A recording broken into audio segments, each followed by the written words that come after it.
如何克服对萨德的报复之心？ 구독과 좋아요는 보다 좋은 영상을 만들 수 있는 원동력입니다.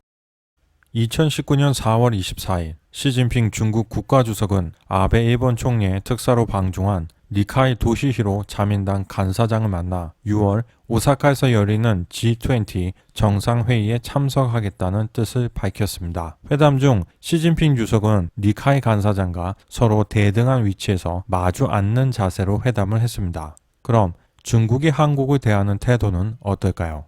2017년 5월 이해창 의원이 문재인 대통령의 특사로 방중했을 때 자리 배치입니다.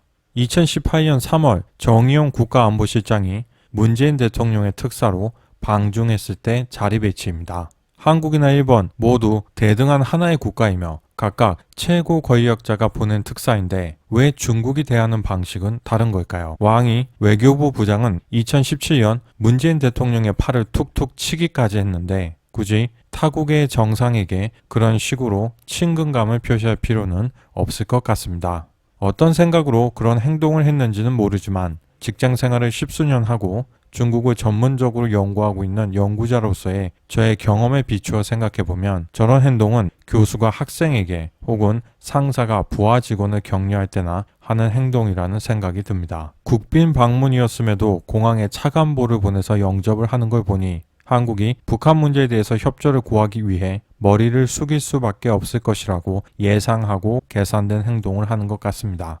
미국은 오바마 행정부 당시 중국을 제대로 압박하지 못했는데 2009년 경제위기 이후 그 뒷수습에 정신이 없었기 때문입니다. 그래도 인권 문제에서만큼은 달라이 라마를 만나는 등 중국이 내정 간섭이라 해도 뚝심 있게 추진했었는데 중국은 이런 오바마 대통령을 홀대함으로써 직접적으로 불편한 속내를 드러냅니다. 통상 중국의 공항은 외국 정상이 방문하면 레드카펫이 달린 이동식 계단을 설치하는 예우를 하는데 오바마 대통령은 직접 전용기 계단에서 내려오게 만든 것입니다. 그리고서 한다는 말이 오히려 미국 측의 요구로 이동식 계단을 설치 못했다는 거짓말입니다. 2017년 트럼프 대통령이 중국을 방문했을 때는 자금성을 폐쇄하면서까지 황제 대접을 해줍니다. 오바마는 어차피 퇴임할 사람이니 자신들에게 손해를 끼치지 못할 것이라는 계산을 하고 함부로 대했던 것이고 트럼프하고는 당시 무역 불균형 관련해서 중국이 이익을 얻어야 했기 때문에 일단 좋은 대접을 해준 것입니다. 결론적으로 중국은 트럼프와 패권국 미국을 우습게 보는 정책적인 오판을 했고 그 결과는 이제 우리 모두 알고 있습니다. 여기서 한 국가가 가진 그릇의 크기가 어떤지 명확하게 알 수 있다고 생각합니다. 자기 마음에 안 들면 괴롭히고 또 자기네들 말을 듣게 하기 위해 괴롭히고 이게 학교 일진하고 뭐가 다른지 모르겠습니다. 2019년 일본 오사카 G20 정상회의에서 문재인 대통령을 만난 시진핑 주석은 또다시 사드 문제를 거론합니다. 2017년에 새 출발하자고 하고서 아직도 이야기를 꺼내는 이유는 매우 간단합니다. 한국이 사드 보복 때문에 힘들다고 공식적으로 인정하고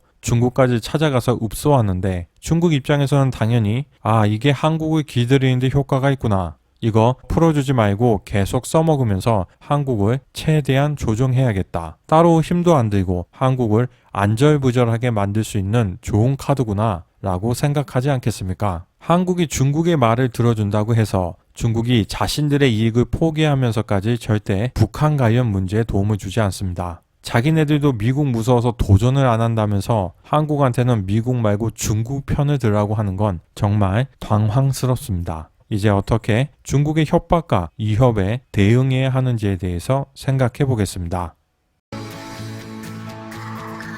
안녕하세요. 우리가 알고 싶은 세계입니다. 첫째, 한국은 기본적으로 안보는 미국과 협력, 그리고 경제는 중국과 협력을 유지하지만 선택해야 할 때는 미국 편에 서야 합니다. 현재 미중 무역 전쟁은 단순한 통상 문제가 아니라 세계 패권의 대결이며 더 나아가 자유민주주의와 사회주의 체제에 물러설 수 없는 전쟁입니다. 경제력, 군사력 등의 하드파워는 미국이 당연히 중국을 압도하고 있으며 자유와 인권을 중시하는 자유민주주의 역시 전 세계적으로 가장 우수한 체제인 것이 이미 입증되었으니 소프트 파워에서도 사실상 중국은 결코 미국의 적수가 되지 못하는 것입니다. 그런데 현재 미국이 중국을 가만히 안 두겠다고 결정한 상황에서 어설프게 행동하다가는 미국에 심각한 보복을 당할 수 있습니다. 중국이 한국에 하는 보복은 한 끼에 반찬이 4개였는데 3개로 줄어드는 것이라면 미국의 보복은 살고 있는 집 자체가 없어질 수도 있습니다. 한국은 중국으로부터 사드 보복을 당하고 있으며 중국이 한국에게 할 수 있는 최대치는 딱 그 정도입니다. 물론 중국은 현재 한국의 경제 발전에 큰 영향을 미치고 있는 중요 교역국이며 역사적으로는 한국 문화에 일정 부분 영향을 끼친 이웃 국가입니다. 하지만 중화 사상을 바탕으로 개인의 자유와 인권의 존중과 이웃국가와 평화롭게 공존하려는 성숙한 의식이 매우 부족합니다. 그렇기 때문에 중국에 일방적으로 끌려다니기보다는 해야 하는 말을 직접적으로 하는 게 좋습니다. 결국 중국도 한국을 괴롭히다가 같은 입장이 되었는데 이제 자신들이 그동안 무엇을 잘못했었는지 깨달았을까요? 중국이 아무리 한국에게 보복하고 싶어도 삼성 반도체 안 쓸 수 있을까요? 삼성 디스플레이가 없다면 화웨이 스마트폰 OLED 액정은 누가 공급할 수 있을까요?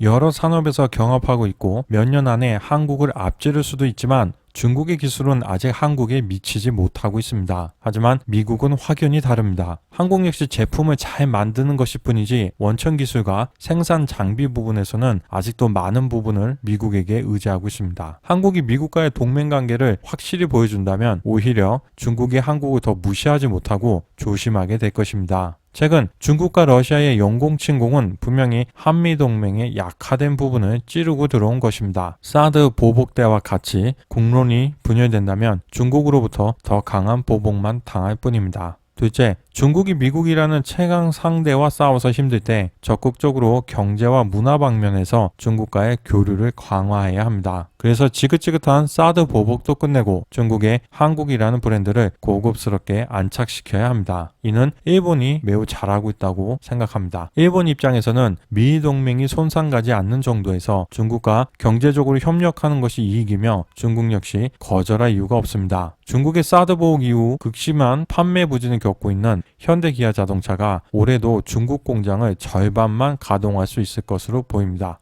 현대차 중국 공장 생산 능력은 181만 대에 달하지만 올해 생산은 86만 6천 대로 가동률이 47.85%에 그칠 것으로 예상되며 기아차 역시 89만 대의 생산 능력을 갖췄지만 43만 5천 대만 생산 예정이라 실제 가동률은 50%에 미치지 못할 것으로 보입니다. 베이징 현대의 4월 중국 소매 판매가 작년 같은 달보다 34% 급감하는 등 실적이 계속 바닥을 치고 있기 때문입니다. 이처럼 한국의 대기업들은 사드 보복으로 인해 엄청난 손실을 보고 있지만 이 추세를 단기간에 바꾸기는 어려워 보입니다. 그래서 우선 엔터테인먼트 산업부터 풀어야 할 것으로 보입니다. 물론 엔터테인먼트 관련한 중국 손실은 현대기아차, 삼성, LG, 롯데 같은 대기업들의 손실에 비하면 매우 작다고 할 수 있습니다. 하지만 BTS, 빅뱅, 블랙핑크 같은 가수들의 중국 활동 및 콘서트와 한국 영화, 드라마의 중국 내 방영은 매우 큰 효과가 있습니다. 중국의 미래 세대들에게 한국의 좋은 인식을 심어주어 한국의 우수성을 알리는 동시에 좋은 이미지를 한국 제품에까지 연결시킬 수 있기 때문입니다. 셋째, 적극적인 수출 시장 다변화입니다. 한국은 중간재를 중국으로 수출하고 중국에서 최종 가공하여 미국을 비롯한 전 세계로 공급하는 방식이 최근 미중 무역 전쟁으로 인하여 큰 도전을 받고 있습니다. 특히 한국의 총 수출액 중 26.8%가 중국 향이기에 미중 무역 전쟁으로 인해 4분의 1 이상의 수출이 영향을 받고 있는 것입니다. 양국이 무역 보복을 주고받을 때 상대국에게 수출이 많은 국가가 더 많은 피해를 받습니다. 중국이 미국한테 끝까지 끌려다니는 이유도 결국에 미국으로의 수출이 수입보다 몇 배나 많기 때문입니다. 물론 단기간에 이 무역 구조와 공급망을 한국에게 적합한 방식으로 바꾸는 것은 불가능한 일입니다. 따라서 지속적으로 새로운 고객과 경쟁력 있는 제품을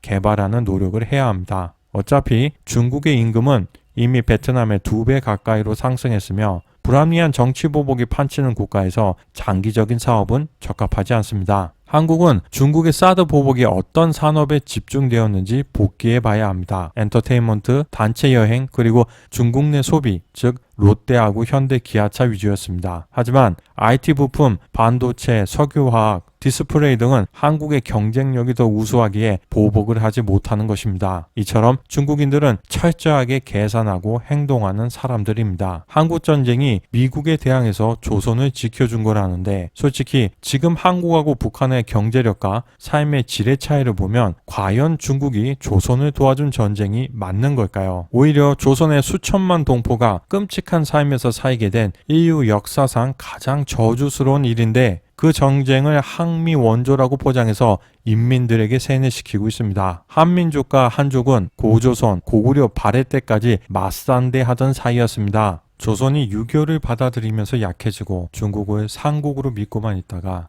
개혁 개방이 늦어 근대에 들어서면서 너무나 비참한 고통을 당해야 했습니다. 지난 역사는 이렇게 분명하게 한국에게 말하고 있습니다. 중국하고 무역을 하면서 이익을 얻고 친하게 지내는 건 좋지만 중국에 일방적으로 의지하며 살아가면 그 끝이 결코 좋지 못하다는 것을, 동남아를 하나의 큰 시장으로 본다면 이미 한국의 첫 번째 수출국은 중국이 아닌 동남아입니다. 결국 한국의 미래는 동남아와 인도에서 찾아야 하지 계속 중국에만 의존하다가는 결국 조조에게 빈 그릇을 받게 되는 순옥의 꼴이 될지 모릅니다.